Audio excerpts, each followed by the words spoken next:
Hello and welcome to Moodle 1 Lesson 2. In this lesson, we're going to be talking about recognizing common triggers and warning signs of relapse. Recognizing the triggers and warning signs of relapse is so critical for both the individual in recovery and those supporting them. In fact, it is a skill and it is a crucial skill. So by when you identify these signs early, it's possible to intervene and implement relapse prevention strategies very effectively. That's why they say early detection can help in relapse when you know your signs early. So triggers can be people, places, things, emotions, situations. So here are some common triggers and warning signs that you need to be aware of. Emotional triggers. Stress is a trigger. It's an emotional trigger. So high levels of stress can be a potent trigger for relapse. So you need to recognize when your stressors are building up and take proactive steps to manage them. So you have to be in tune with yourself. You have to know what's going on inside of you. So self-awareness is a thing when you want to be, aware of your emotional triggers. Another thing that is a factor with emotional triggers is negative emotion. So when you have feelings of anger, frustration, sadness, anxiety, all these can contribute to relapse. So it's essential to acknowledge and address these emotions in healthy ways. So you need to even be able to be in tune with yourself to know when you are feeling anger, when you're feeling frustrated. There are over 3,000 emotions, I think, on the emotions wheel. But most times we use only a few. There are a few universal ones: anger, joy, sadness, anxiety, frustration. You need to know when you're feeling what you're feeling. It's very important. So negative emotions can trigger, relapse. Another emotional trigger is boredom. An idle mind can lead to cravings or the temptation to return to familiar behaviors. So this is why we always advise that you stay engaged and occupied as much as you can in your recovery journey.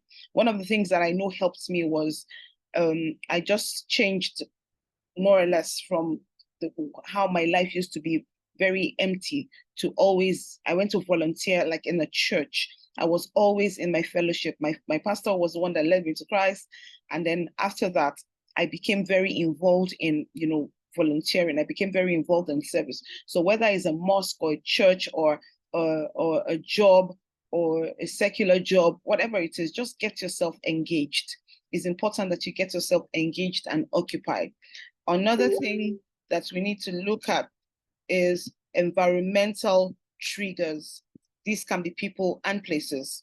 So when people revisit places or the places they spend time with individuals associated with problematic behavior, it can trigger cravings and relapse. Remember when I talked about that boy that I was working with, my former client, that went to the places where he used to go and game with his friends, and then all of a sudden he relapsed. This is what I'm talking about. He revisited those places and he began to spend time with those individuals. Once people see that, we know that, oh, this is a warning sign that anything can happen. Remember, I kept telling the person, don't go back there, don't do this, don't do that. So it's important that you are cautious. You are cautious about exposing yourself to such situations. Under environmental triggers, access to substances, we've talked about this earlier. Having easy access to substance or behavior of concern can significantly increase the risk of relapse. So ensure that you have a supportive environment that limits access. We're going to be talking a whole lot. There's some things that are going to be repeated in the course of the class. In the course of the course, you're going to keep hearing some things like, support system, safety network, getting help. You're going to be hearing that quite a lot. Another thing is routine changes.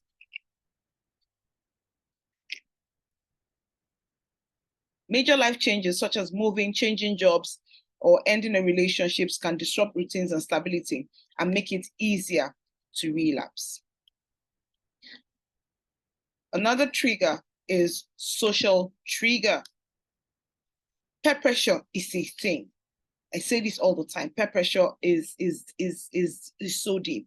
So pressure from friends or acquaintances to engage in that addictive behavior can be a powerful trigger. So surround yourself with a supportive network. Here we go again, talking about a supportive network is very important. Isolation also, when people are lonely, it can increase their vulnerability to relapse. So stay connected with family, friends, or support group that are going to support your recovery journey. Mental and physical signs. When you start to have cravings, the persistent desire or craving for the substance or the behavior is an early warning sign. So you need to recognize when these cravings arise and have a plan to cope with them. Obsessive thoughts. If your thoughts become consumed by the substance or behavior, it is a sign that you may be at risk of relapse. When you can't help the thoughts that you're having of the substance, when you're thinking about the times that you used to use, every time you're thinking about how you felt when you used to use, obsessive thoughts is a sign that you might be at risk. So it's important that you check what you're thinking about. Physical symptoms. Some individuals experience physical symptoms like sweating, shaking, or increased heart rate when cravings occur. Behavioral signs.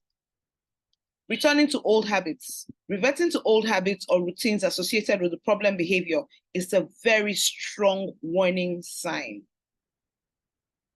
When you now start doing the things that you used to do, when you start buying lighters, when you start, hanging with the people you used to hang with, when you start wanting to go back to the places you used to go to, it's a high-risk situation, high-risk warning sign. Another one is secretive behavior. When you become secretive or dishonest about your actions or whereabouts, it may indicate relapse. Because when you are, you're in recovery, we tell you to have accountability partners. And if you become secretive with your accountability partner, it is a warning sign. Neglecting responsibilities. A decline in work or personal responsibilities can be a sign that relapse is about to occur. Loss of interest in recovery. When you start having loss of motivation, a sudden loss of interest in recovery activities or therapy sessions may indicate a shift towards relapse. Overconfidence, we talked about this earlier. When you feel overconfident and believe that you no longer need support or relapse prevention strategies, is a potential warning sign. Remember that I said in the beginning, in the introduction, that you are in recovery for the rest of your life. It's a journey. I was thinking that I could handle myself, but 11 years later, I found that I was almost going to slip up. So this is very important. Overconfidence is a thing. It's a potential warning sign. When you think you're overconfident, you need to be conscious. There's a saying that until you make the unconscious conscious, it will rule your life and you will call it fate. So you need to be conscious of your unconsciousness. When you are not conscious, before you know it, you have slipped into relapse because you're being overconfident. Physical changes in sleep or appetite. When there's a disruption in your sleep patterns, remember I talked about sleep hygiene, or when we talk about when there's appetite changes, it may be a sign of emotional distress or relapse. So it's important that you check the signs that you are having now. I want you to take a pen and a paper and begin to tick which one is more, you will resonate with you, which one has happened to you, which one is more likely to happen to you. Now, also, another warning sign is when you rationalize and justify, when you start to think about using. Frequent thoughts about the perceived benefits of returning to the problematic behavior can be very dangerous. We talk about this all the time. If substance use was not fulfilling a need in your life or fulfilling a want in your life, you will not be doing it despite its negative consequences. So when you start to think about the perceived benefits of returning to the problematic behavior, and perceived benefits is in inverted comma, there are no benefits to substance use. But when you start to think about, oh, it used to do this for me, I used to feel like this, I used to feel a certain way, we need to start looking at thinking of getting help because you might be at the brink of relapse. When you start to justify use, you begin to find excuses or reason to justify the using of substance, it is a clear warning sign. Another sign is decline in self-care. When you begin to neglect your self-care, a decline in self-care practices like exercise, healthy eating, and hygiene can indicate that an individual is struggling. So it is important to remember that recognizing these triggers and warning sign is just the first step. But once you identify it, it is crucial to have a plan in place to address them. This plan may involve reaching out to a support network, reaching out to a therapist or a counselor, and implementing coping strategies to manage cravings and stress effectively. You can reach out to me, of course. Relapse prevention is an ongoing process, and it is important that you are vigilant and self-aware, because these are key components of a successful recovery journey. So I need you to now look again at your notes and what you have written out. Which of these is going on with you now? Which of these have you experienced? Which of these have you thought of? Which have you started trying to justify use? Have you started trying to rationalize use? Is there a decline in your self-care? Check yourself and write it down. Is it time to reach out to your support network or therapist or counselor? See you in the next lesson.